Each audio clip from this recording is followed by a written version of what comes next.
Welcome to the world of modified Porsches. Yes, it's Porsche, not Porsche. Deal with it. Porsche. When it comes to aftermarket wheels, you can run anything you'd like as long as they're not hee-hee 37s. Seriously, please don't put reps on a $130,000 GT3. Aftermarket wheels need to be at least on par with what Stuttgart provides you, and those are some pretty nice wheels. This guide is dedicated to the 997 generation of Porsche 911, which includes model years from 04 to 13, both the 997.1 and .2. We're going to cover narrow body, which you can find on C2, C2S, and GT3 models, but also wide body fitment for C4, C4S, Turbo S, I think, and other wide body variants. The Porsche community, being distinguished gentlemen and ladies, take a pragmatic approach to aftermarket wheels and vehicle modification as a whole. You'll find ubiquitous BBS wheels, but also JDM and USDM brands, whatever looks the part and performs the same. If you come from the BMW or Mercedes community, you'll know about putting anything other than Euro-made wheels on your car will make people want to throw hands at the next meet, but it's refreshing in our eyes to see a wide variety of what's used on these Porsches, because frankly, JDM wheels might suit them the best. Before I show you some examples of what looks good on a 911, let's go over the basic fitment info that you will need to know regardless of what wheels you want. The bolt pattern is 5x130, which Porsche has used forever. It's an M14x1.5 lug bolt with a 71.6mm center bore and 118 foot-pound of torque. The 5x130 bolt pattern is sometimes used by other German manufacturers, but for the most part it's kinda a Porsche thing.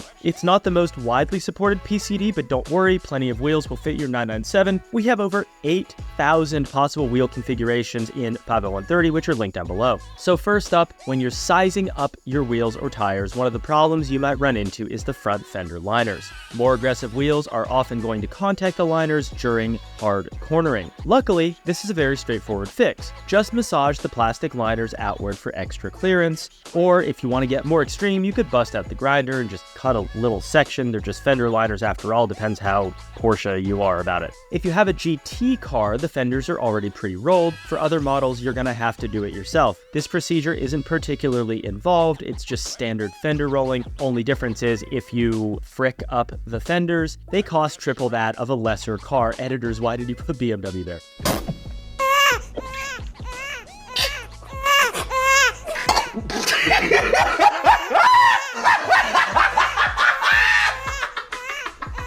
A competent body shop will be able to get this done, or it's perfectly doable DIY if you own a fender roller and have decent skill with it. Word on the street is some people even do it with a hammer, a phone book, whatever you're into. I would take it to a body shop personally. Now the rear fender trimming, it is a more delicate job as it involves irreversible cutting, albeit only inside the fender wells. The typical trouble area is where the rear quarter panels meet the bumper liner. To gain space, you can cut out the rearmost bumper mounting tab and replace it with a zip tie. Zip tie on a Porsche, oh my god. Otherwise, just take off material bit by bit until your wheels fit. Now, wide body versus narrow body fitment. In the front, the width is all the same except for one exception. Track-only 997.2 Cup cars are delivered with wide fender flares that allow for 10-inch wheels with a 275 or wider tire. Not many conversions are done as they require dramatically cutting the factory fender to offer any tangible benefit. GTs come with faux wide body flares, however these are purely aesthetic and don't make the front a significant amount wider. They make it a little wider, but nothing that matters. There's a slight difference in factory sizes between the various offerings. However, here's a comparison of the narrowest to widest fronts. 997.1 Carrera narrow body 18x8 plus 57 with a 235 tire, GT2 RS wide body 19x9 plus 47 with a 245 tire. The real difference lies in the rear. All-wheel drive cars like the C4S, Targa 4S, Turbo S are about 1.75 inches wider than their two-wheel drive counterparts, with the exception of the GT3 RS, which is two-wheel drive. Difference in factory specs on these, again, just for argument's sake, at 997.1 Carrera narrow bodies 18x10.5 plus 60 with a 265 tire, while a GT2 RS is a 19x12 plus 48 with a 325 tire. We're going to go through a collection first of narrow body 997s. If you own a wide body, I would say feel free to skip, but I want the watch hours, so it's interesting. We'll keep it interesting for you. Otherwise, all the designs will look good on either body style, so you can get inspiration for wheel style at the very least. This first 997 is sitting on HRE FF01s 19x8.5 plus 43 with PS4S 235 35 19. HRE FF01s again 19x11 plus 45 with 305 35 tires. They are running spacers in the front and rear to get those effective offsets, and they're on BC Racing coilovers.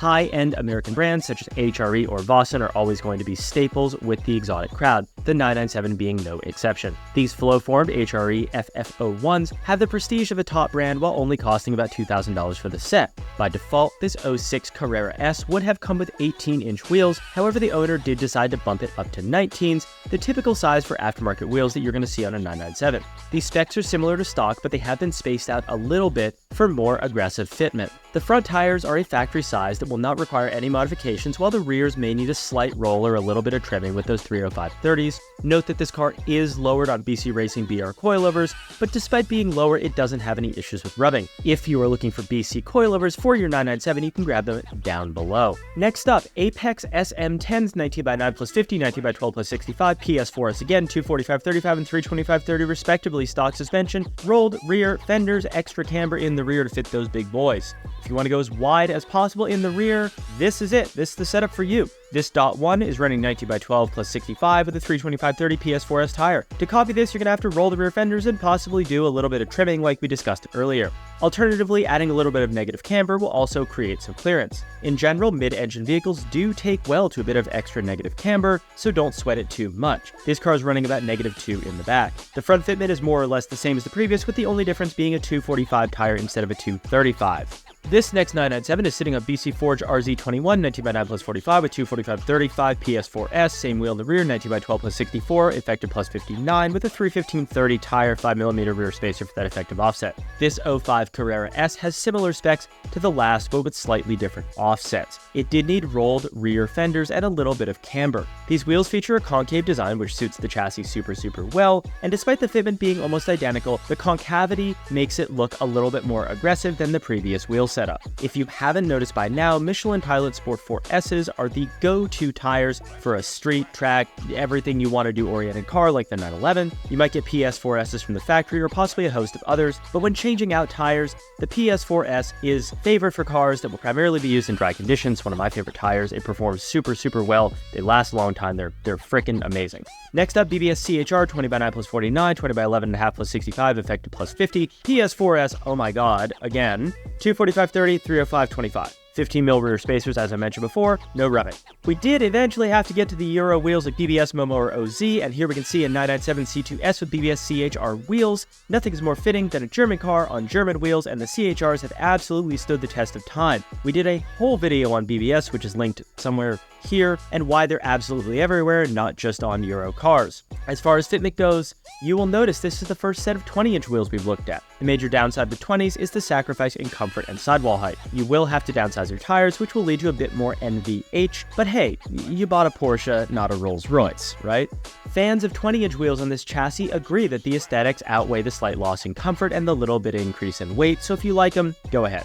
Now next up, Workmeister S1 3P, 19x10 plus 42, 19x12 plus 42. Effective front offset is 35 with a little spacer on there. PS4S again, big shocker, 235/35/19, 295/30/19. 7mm front spacers, KW V1 coilovers. We've of course looked at European and American wheels so far, but how about something JDM? Meister S1 3P are possibly the quintessential JDM wheel, or TE37s, but we'll get to those later. I gotta say, they look super baller on this GT3 Touring Tribute build. This is by far the most aggressive front fitment we've seen without the use of cup flares, and the specs are very similar to something that you'd find on a cup car, but as we see in the pictures, no wide body panels were used. How's this possible? Well, first off, the tires have a pretty decent stretch. Nothing crazy, but they do give a lot more clearance. Second, this car is running quite a bit of negative camber, front and rear. Still, even with those modifications, the fronts have a little bit of poke. The rear is aggressive, but nothing beyond the realm of what we've looked at thus far. To make wheels this aggressive fit, it will take a significant amount of modification.